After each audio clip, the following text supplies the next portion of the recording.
And now, please join me in the prayer for illumination.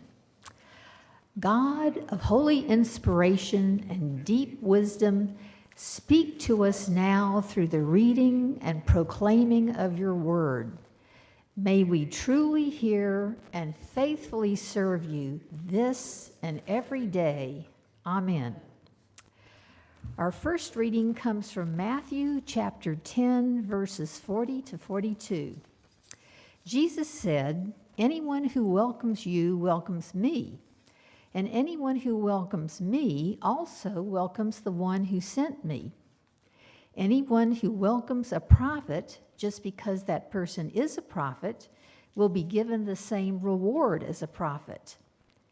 Anyone who welcomes a good person just because that person is good will be given the same reward as a good person. And anyone who gives one of my most humble followers a cup of cool water just because that person is my follower will be rewarded."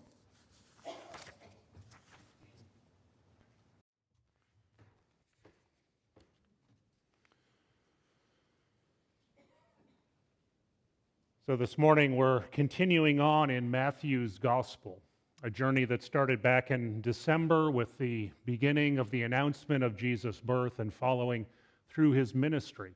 And now we've come into the last chapter of this section of Jesus' ministry before he goes on to his passion in chapter 25. Now Matthew's Gospel puts a special emphasis on Jesus as a teacher and as a rabbi. Since way back in chapter 5, the beginning of what we know as the Sermon on the Mount, Jesus has been teaching, sometimes in long expositions, other times through example, sometimes through parables, as we've heard more recently. He teaches the crowds, he teaches his own disciples in a private time together, and he even tries to teach those who oppose him, his enemies. What we just heard Chris read for us from chapter 10 is the conclusion of one of Jesus' long teaching lessons, as he tells his disciples and teaches them about the importance of welcome and hospitality in the kingdom of God. And so he uses that image of giving a cold or cool cup of water to one of the most vulnerable, to the least of these, to those who are most in need. So as we move on to the end of chapter 25 this morning, just a quick reminder about the location and the context of this story. Jesus has made his way into Jerusalem in the parade, the entry that we'll be celebrating next Sunday on Palm Sunday. The mood in Matthew at this point turns quite dark and foreboding. Jesus first goes into the temple, clears out the money changers, and confronts the religious leaders of his time. He publicly denounces them with stories and parables. Jesus now knows, as he has predicted, that his own end is coming soon. In a series of 4 parables, he tells and warns those who will listen to be alert. Don't get distracted. Look for the signs of the times of the coming of the kingdom of heaven. Last week we heard one of those parables at the beginning of chapter 25. The story of the 10 bridesmaids, 5 who were wise and 5 who were foolish. This final teaching that we're going to read this morning is what's often called the Last Judgment. Some call it the parable of the sheep and the goats. Others call it the Great Surprise. But whatever you call it, it is an important story, and it's the last lesson that Jesus gives, which I think puts special importance and prominence on it. Now, one more reminder before I read this story, that whenever Jesus tells parables or comparisons and tells about the kingdom of heaven, there's one of those principles that I've mentioned earlier that we always need to pay attention to. And that is that no one is ever kicked out who is not first invited in. That there's always inclusion before there's any exclusion. And we hear that again in our story today. So keeping that in mind, I'm going to read from Matthew 25, verses 31 through 46, and I'm going to be reading from the Message translation. When the Son of Man finally arrives, blazing in beauty and all of his angels with him. He will take his place on his glorious throne. Then all the nations will be arranged before him, and he will begin to sort them out, much as a shepherd would sort out the sheep and the goats that are in his herd, putting his sheep to the right and his goats to the left. Then the king will say to those on his right, "Enter, you who are blessed by my Father. Take what is coming to you in this kingdom. It has been ready for you before the world's foundation, and here is why. I was hungry, and you fed me. I was thirsty, and you gave me drink. I was homeless, and you gave me a room. I was shivering, and you gave me clothes. I was sick, and you stopped to visit. I was in prison, and you came to me." Then those on the right are going to say to him, "Master, what are you talking about? When did we ever see you hungry and feed you, and thirsty and give you a drink? And when did we ever see you sick or in prison and come to you?" Then the king will say, "I'm telling you a solemn truth. Whenever you did one of these things for the least of these, someone who was overlooked or ignored, that was me. You did it to me."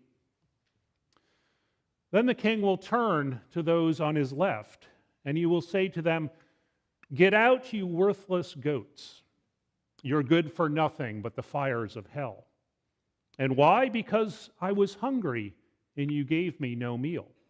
I was thirsty, and you gave me no drink. I was homeless, and you gave me no bed. I was shivering, and you gave me no clothes. Sick and in prison, and you never visited." Then the goats are going to say, "Master, what are you talking about? When did we ever see you hungry or thirsty or homeless or sick or shivering or in prison, and we didn't help?" And he will tell them, "I am telling you a solemn truth. Whenever you failed to do one of these things to the least of these, to someone who was overlooked or ignored, that was me, and you failed to do it to me." And then those goats will be herded to their eternal doom, but the sheep will go to their eternal reward. Friends, this is the word of the Lord. Thanks be to God. I imagine most of us today, whenever we want to take a photo or a picture, maybe we use our smartphone, or maybe we've got a camera that we carry around with us. But I imagine most of them are probably digital cameras these days. Most of us have probably no longer used the old film cameras that used to be so popular. But if you do remember using those, maybe you remember getting a double exposure photograph. Does anybody remember that? Might have been by purpose, or maybe it was by accident in most times. So that simply happens when a frame of film is exposed more than once, and then you end up with a double image. Of course, it can be done on purpose for artistic effects. We've probably seen that, but as I said, most of us probably did it by some kind of mistake. I remember well bringing the film to the local drugstore and coming back a few days later and excitingly opening up those pictures and seeing what you had. And there, of course, often came those double exposure films. Maybe it was a picture of wintertime that mysteriously was overlaid with the flowers of spring. Or maybe it was the high school graduation picture that is awkwardly combined with a family gathering around the Thanksgiving table. It was both disappointing and saddening often, right? Because it seemed that these pictures were now ruined. Sometimes, though, they often gave us a good laugh, didn't they? Looking at those and figuring somehow these two images got combined. Well, I thought about that when we read our text, particularly this story from Matthew 25. In many ways, I think can be compared to a double exposure photo. Because here we have two images presented to us in the story that in many ways seem vastly different and yet are blended together in one image.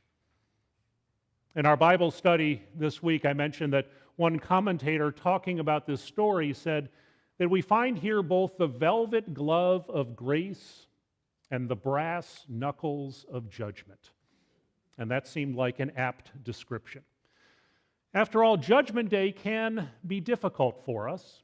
Even though the judgment is about a clear vision and telling the truth, it can also bring a difficult anxiety to many of us. And here we see this judgment time in the future is intertwined with a call for discipleship in the present hour. These acts of mercy and compassion need to be acted out in our lives now, even as we look forward, Jesus says, to this day of judgment in the future. And so in the story, we have a combination both of a present-day call and a future time expectation.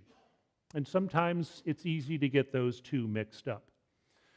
And I think the problem is that this image of the sorting of the sheep and the goats can be so overwhelming that it dominates the image, that somehow we miss the other part of the picture. And I think it'd be overwhelming because it is a fearful picture.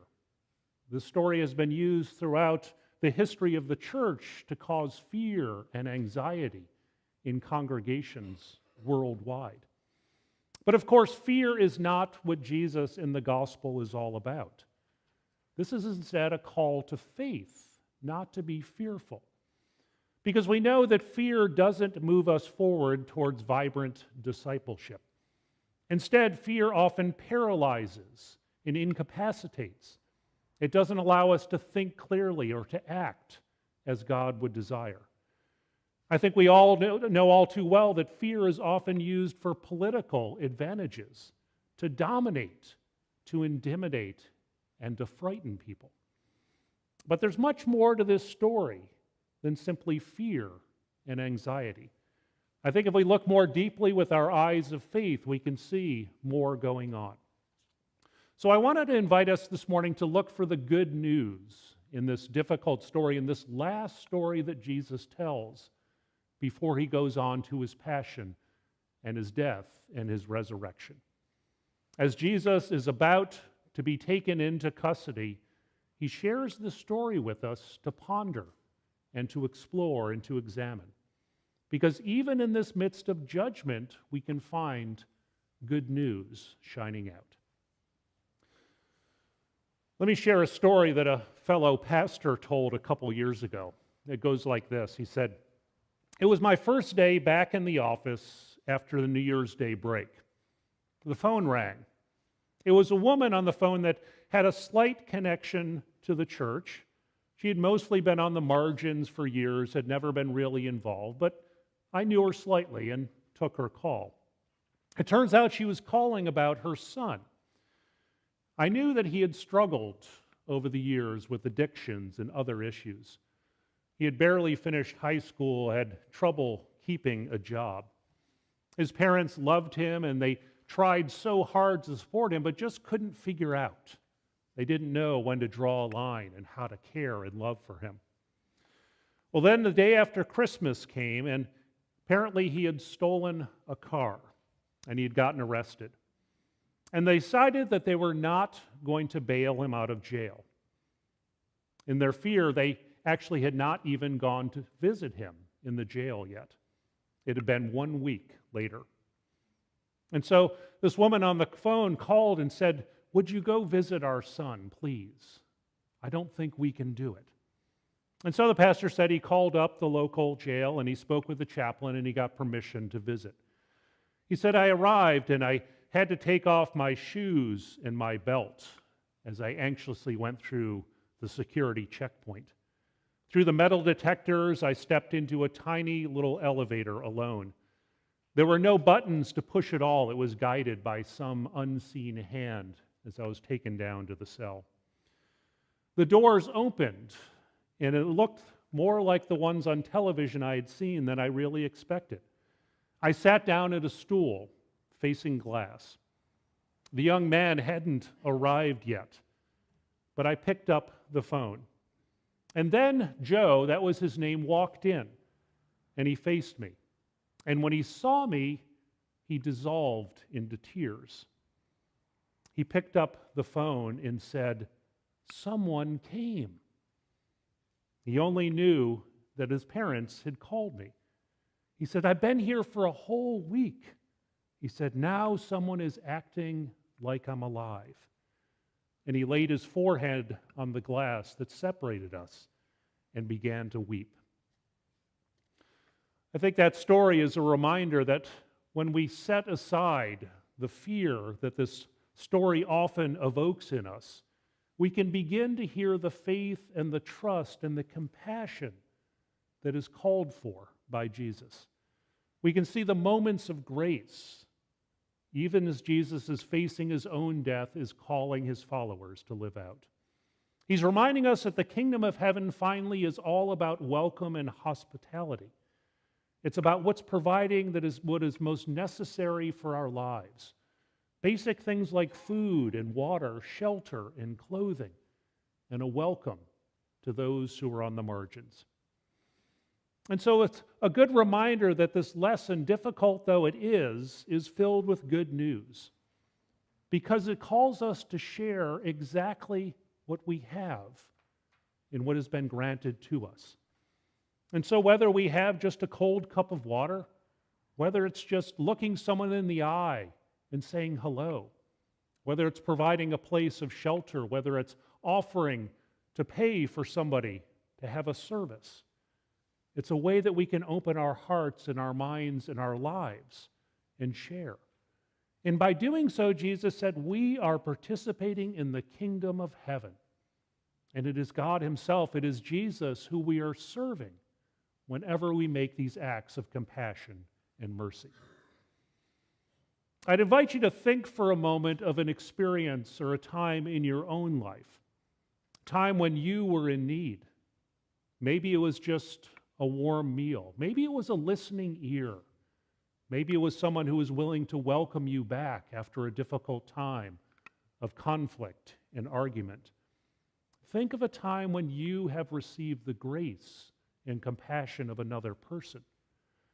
And think of the time, too, when we've had the privilege of doing that, privilege of offering that to somebody, and the wonderful gift that that is.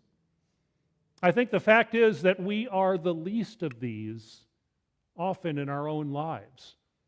We're not necessarily the sheep or the goat who are being separated out, but rather we are the ones who are in need of compassion and mercy, as we all human beings are in need of love and compassion. Other times we too have had that opportunity to offer those gifts, and what a grace that is. The king in the story says, "I am telling you a solemn truth. Whenever you did one of these things to the least of these, someone who is ignored, someone who is left out, you did it to me." And maybe that's the most amazing image in this whole story.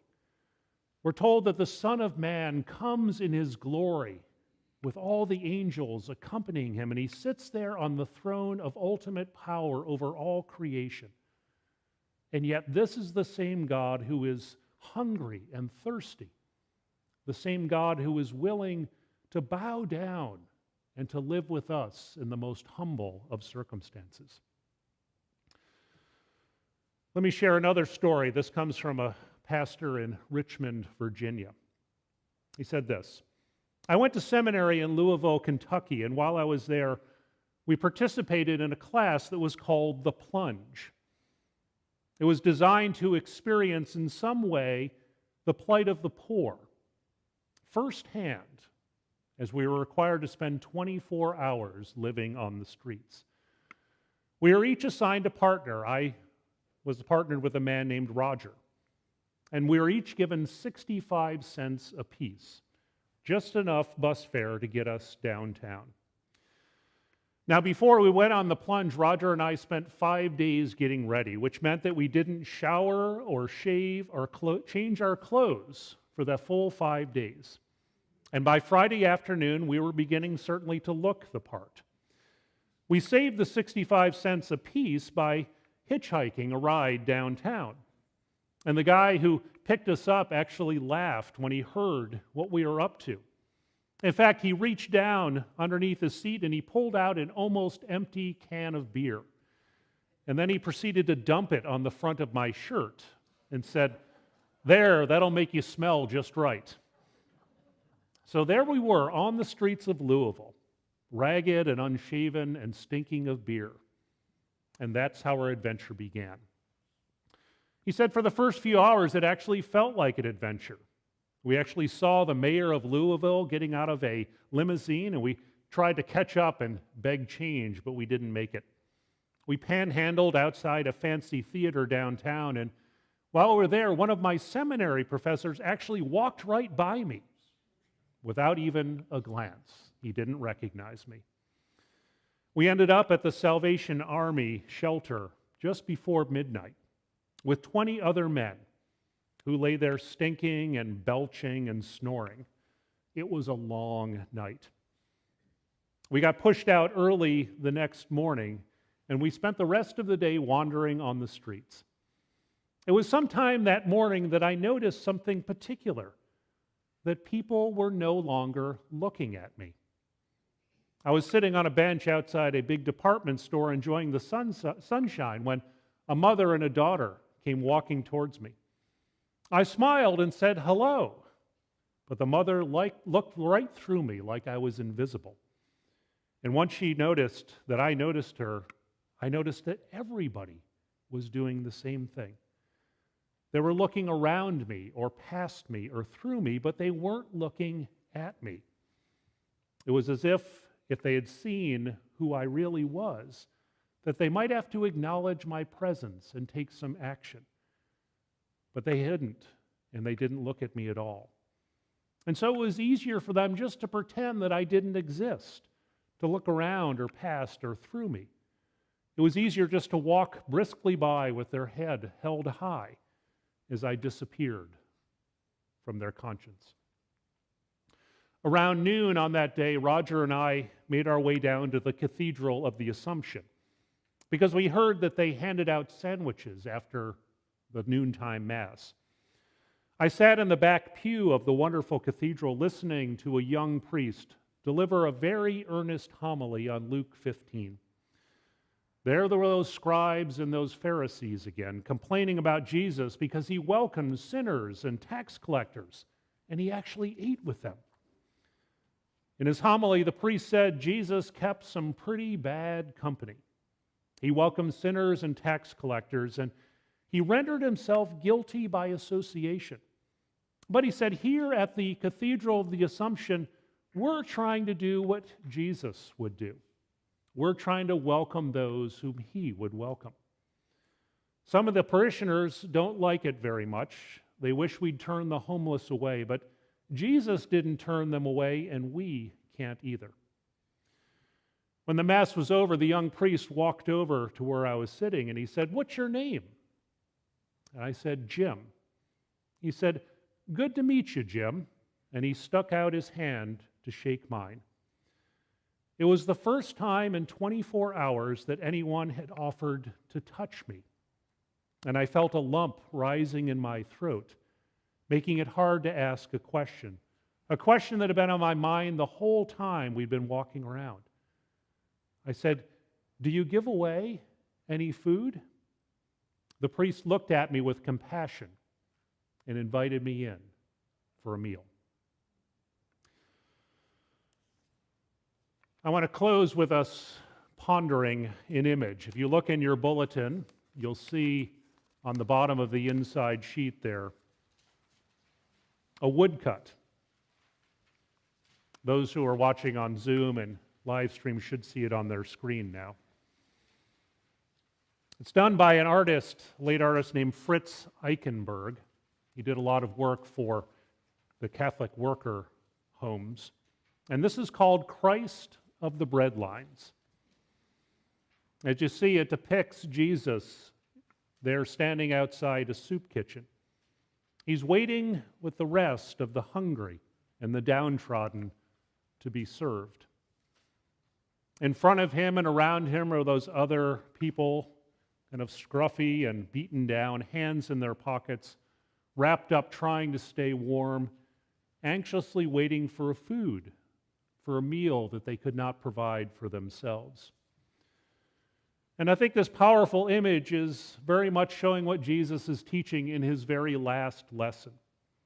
That we recognize God. God is present most clearly in our neighbor who is in need.